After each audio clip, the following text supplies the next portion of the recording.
What up? Welcome to OklaSoft PC Builds. My name is Nick, and we're going to start the channel off just kind of simple. This here is my NR200 black. This is the plain Jane version that doesn't come with a side window. It's just pure mesh. And then I also have the NR200P in white, as you can see down here, and that does include the side window, but it also includes a white version of the vented panel in case you need better airflow. So let's look at this this black build right here, okay? So originally I had an i9 12900K system with an Asus Mini ITX motherboard running inside this machine. And as you can see, this computer has actually 6 fans going, and for a mini ITX case, 6 120mm fans is actually quite a lot to stuff into a case of this size, even though it is about 18 liters. But I do have a tower air cooler from Thermalright, the Assassin Mini, I believe, with the single 120 fan, but I misplaced the mounting hardware, so I might end up ordering another one of those because this processor is only an AMD Ryzen 5 8600G with built-in Radeon graphics, and so it does not need a 240mm radiator cooler or water cooling. I just happened to have that on hand when I was doing this build. And so, as you can see, the build is complete. It's got an 8GB A750 Intel GPU inside, and it will happily run up to 3 monitors. This is 4K, this is 1440p ultra wide. It's running those two with ease. And you can see the Intel Arc GPU in there, just chugging along. It's the first generation Intel Arc. It's not the newer B570 or 580, but I do plan on grabbing one of those pretty soon.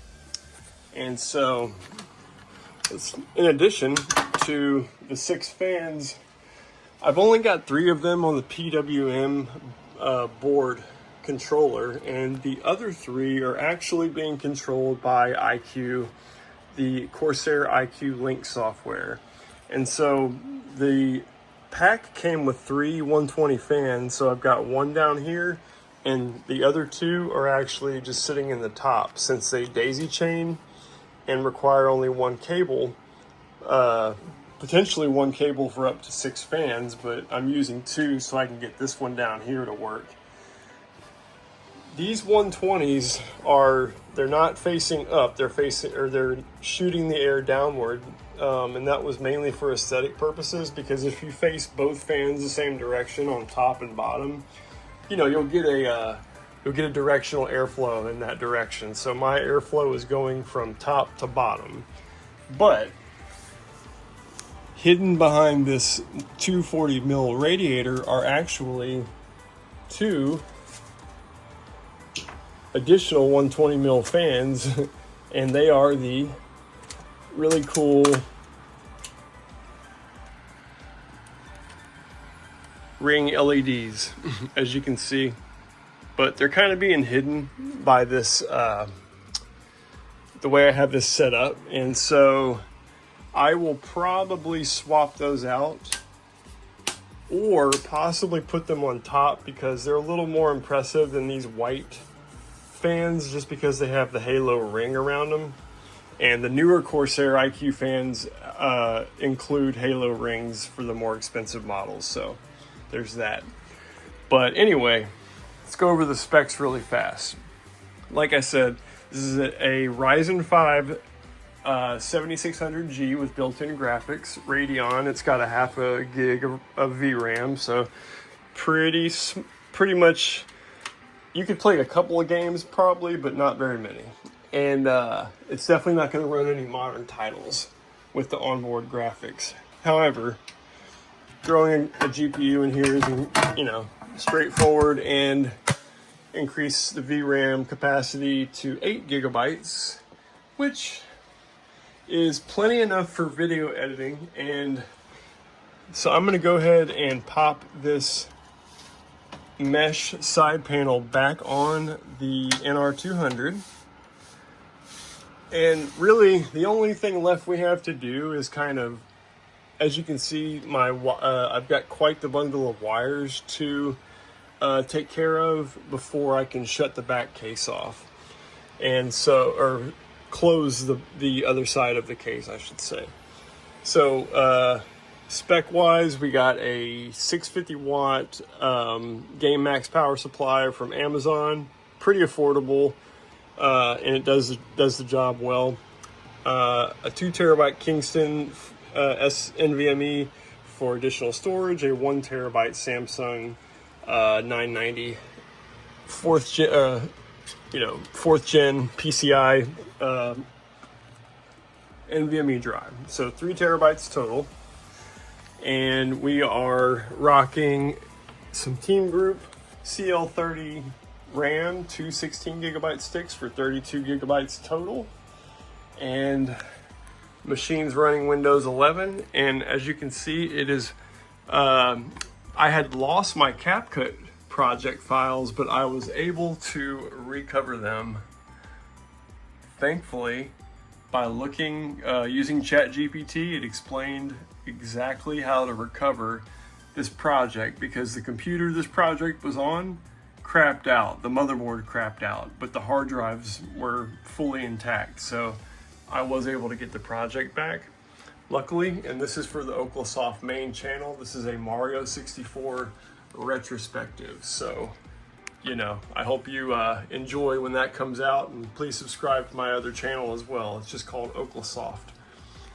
But anyway, back to the PC. So that's the NR200P in a nutshell. I'm going to go ahead and tidy up these wires and put the side case on, and we'll be right back. All right, back, and we did a little cable management. I like to use zip ties for the most part, and then sometimes I'll use the included like ASRock strap, but of course I needed it to be a bigger bundle for the strap to actually Velcro correctly, so I kind of just twisted it around that big bundle. But you'll see here that I first consolidated all the RGB and power for the fans right here, the ones that aren't IQ, pulled them down to this area, this little indent, because you don't have a whole lot of clearance room when you go ahead and snap the case on. And so you have to make your cable management as flat as possible when doing this. And so the largest, I had to basically run the wires down there so they remain thin. And then now at the bottom, I can take this huge clump, and there's a good amount of space kind of back up in the front of the case, up in the lower front, and then around here under the power supply. That's pretty much where you're going to want to hide most of your wiring if you're using this case.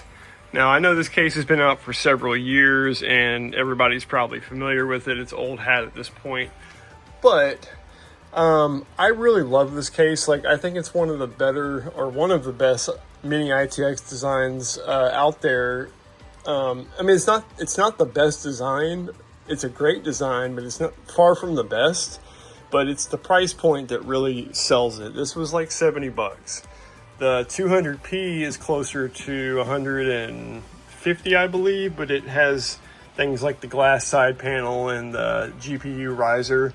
Now, it's important to note that the 4.0 GPU riser that came with this, I lost, and I used an older one from a previous NR200P that I'd bought, and that GPU riser cable caused me nothing but headaches. It never worked properly, even when switching a Gen 4 in the BIOS. And so once I plugged my GPUs directly into the board, I never had any of those issues. So I know it was the riser cable, and that's why this system is in the black case and not the white one at the moment, because the riser cable that I own does not work in this case. This is a more traditional GPU mounted traditionally type of situation.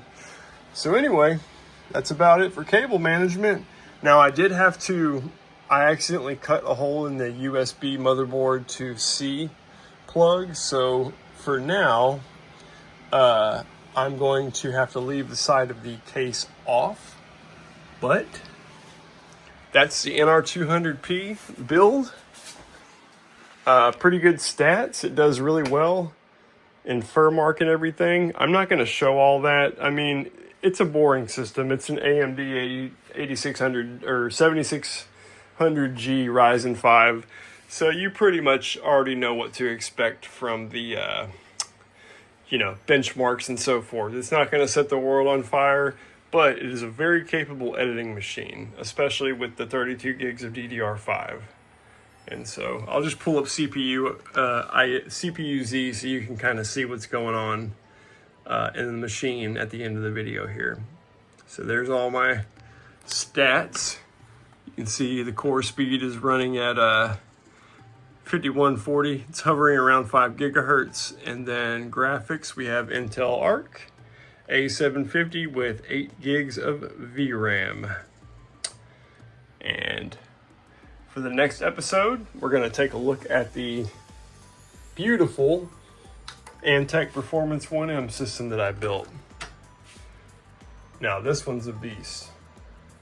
A real beast. So stay tuned for that one. I've been OklaSoft. I'll check you later.